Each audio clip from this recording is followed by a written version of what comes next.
Assalamualaikum warahmatullahi wabarakatuh. Apa kabar teman-teman? Semoga semua dalam keadaan sehat ya. Sebelum mulai belajar, mari kita berdoa terlebih dahulu. Bismillahirrahmanirrahim. Rabbi zidni ilman warzuqni fahman. Pada kesempatan kali ini kita akan belajar pembelajaran 7 dengan judul Hati Tentram dengan Perilaku Baik. Submateri ikhlas. Membahas tentang pengertian ikhlas terlebih dahulu. Apa itu ikhlas? Ikhlas artinya adalah mengerjakan suatu kebaikan dengan memurnikan niat. Secara bahasa, ikhlas artinya memurnikan. Itu berarti niat kita dalam mengerjakan amal kebaikan tidak boleh untuk yang lain, tapi hanya untuk memperoleh ridho Allah Subhanahu wa Ta'ala saja. Mari perhatikan gambar berikut. Gambar apa ini? Ya, ini adalah gambar orang yang sedang sholat atau beribadah. Dalam beribadah, kita harus ikhlas dalam beribadahnya, yaitu hanya mengharap pahala atau ridho dari Allah Subhanahu wa Ta'ala. Ikhlas menjadi syarat diterimanya amal. Jika amal yang kita kerjakan hanya diniatkan mengharapkan pujian atau hanya ingin dilihat oleh manusia, maka bisa jadi amalnya tidak diterima. Tapi jika kita mengharap pahala dari Allah, maka Allah akan suka karena kita sudah berbuat baik kepadanya. Selanjutnya, mari perhatikan gambar berikut. Gambar apa ini? Ya, ini adalah gambar orang yang sedang belajar. Kita juga harus ikhlas dalam belajar. Artinya, niat kita dalam belajar adalah untuk melaksanakan perintah Allah Subhanahu wa Ta'ala, yaitu untuk menuntut ilmu, bukan untuk mendapatkan pujian dari manusia. Niat yang baik menjadi awal perbuatan baik. Sesungguhnya setiap amal itu tergantung niatnya. Jadi hal pertama yang harus dilakukan sebelum melakukan sesuatu adalah meluruskan dulu niatnya untuk berbuat baik, agar yang kita lakukan bisa menjadi kebaikan. Nah, ini adalah gambar orang sedang bersedekah atau sedang beramal. Tentu kita juga harus ikhlas dalam beramal. Jangan sampai amal yang kita kerjakan dicerita-ceritakan kepada orang lain, atau bahkan sampai menyakiti hati orang lain. Niat yang ikhlas akan mengantarkan perbuatan yang ikhlas pula. Jika niat kita hanya ingin dipuji atau memperoleh balasan materi, maka balasan dari Allah Subhanahu wa Ta'ala tidak akan kita dapatkan. Namun jika kita berbuat baik tanpa mengharapkan balasan dari manusia, maka manfaatnya Allah akan membalasnya dengan pahala dan keriduannya. Selanjutnya, mari perhatikan gambar berikut. Ini adalah gambar orang yang sedang bekerja. Kita juga harus ikhlas dalam bekerja. Meskipun tidak ada yang melihat kita dalam bekerja, kita tetap harus bekerja dengan baik, karena Allah pasti melihat kita. Biarlah Allah yang akan memberikan rezeki ataukah tidak, atau sesuatu yang kita harapkan. Kemuliaan di sisi Allah Subhanahu wa Ta'ala tidak memandang kepada rupa dan harta kita, tapi Allah Subhanahu wa Ta'ala melihat hati dan amal kita. Jadi jangan sampai kita membangga-banggakan diri kita, baik wajah, harta, atau apapun yang kita miliki, karena itu semua adalah pemberian Allah Subhanahu wa Ta'ala.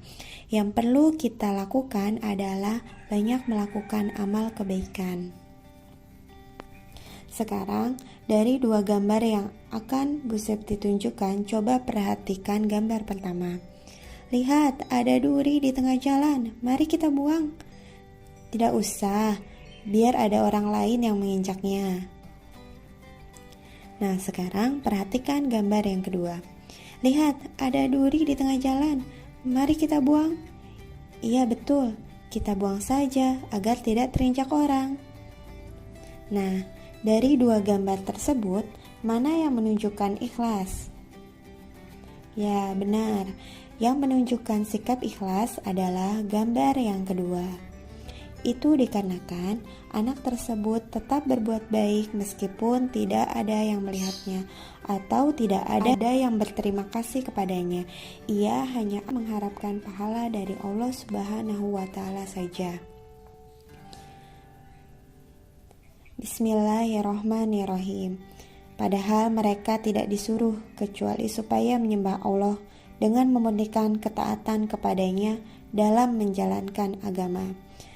Quran Surat Al-Bayyinah ayat 5. Sikapku. Mari baca bersama-sama ya.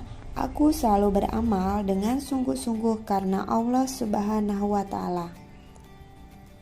Selanjutnya kita masih membahas tentang pelajaran ke-7 dengan submateri mohon pertolongan.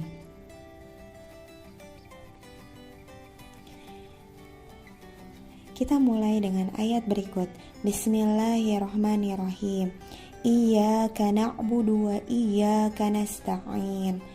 Artinya, hanya Engkaulah yang kami sembah dan hanya kepada Engkaulah kami memohon pertolongan. Quran Surat Al-Fatihah ayat 5. Ayat tersebut menyebutkan tentang dua hal, yaitu satu, hanya Engkaulah yang kami sembah.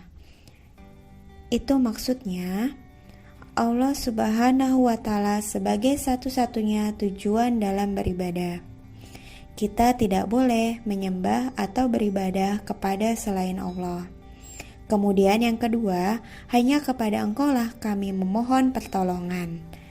Ini berarti Allah Subhanahu wa Ta'ala memerintahkan hambanya memohon pertolongan hanya kepada Allah Subhanahu wa Ta'ala. Sebaliknya, Allah Subhanahu wa Ta'ala melarang kita untuk memohon kepada selain Allah. Penolong kita yang sejati adalah Allah Subhanahu wa Ta'ala. Namun kita sering keliru dan salah paham karena sering mengira benda dan orang lain bisa menolong kita tanpa kekuasaan Allah Subhanahu wa Ta'ala. Allah Subhanahu wa Ta'ala selalu menolong kita dengan berbagai cara, baik langsung ataupun tidak langsung. Misalnya, apabila kita lapar, Allah Subhanahu wa Ta'ala bisa menurunkan rezeki langsung dalam bentuk makanan yang tumbuh di pepohonan dan di tanah. Namun, Allah Subhanahu wa Ta'ala juga bisa memberi kita rezeki berupa uang melalui orang lain tempat kita bekerja. Dengan uang itu, kita bisa memenuhi kebutuhan sehari-hari. Dengan membaca Iyyaka na'budu wa iyyaka nasta'in, kita selalu memanjatkan doa dan harapan agar Allah Subhanahu wa Ta'ala selalu menolong kita. Cara memohon pertolongan kepada Allah Subhanahu wa Ta'ala yaitu dengan berdoa kepada Allah Subhanahu wa Ta'ala. Kita bisa berdoa dengan cara mengadahkan tangan kita seperti sedang meminta. Berdoa dilakukan setiap hari, baik di waktu sempit maupun lapang, di waktu sehat maupun sakit, di waktu senang maupun susah. Keutamaan dari berdoa diantaranya adalah Allah Subhanahu wa Ta'ala selalu menyertai hambanya yang berdoa kepadanya. Berdoa adalah cara untuk mendekatkan diri kepada Allah. Jika kita mendekat kepadanya, maka Allah pun akan mendekati kita.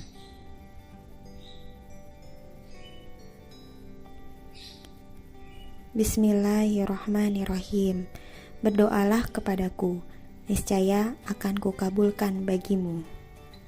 Quran Surat Al-Mu'min ayat 60.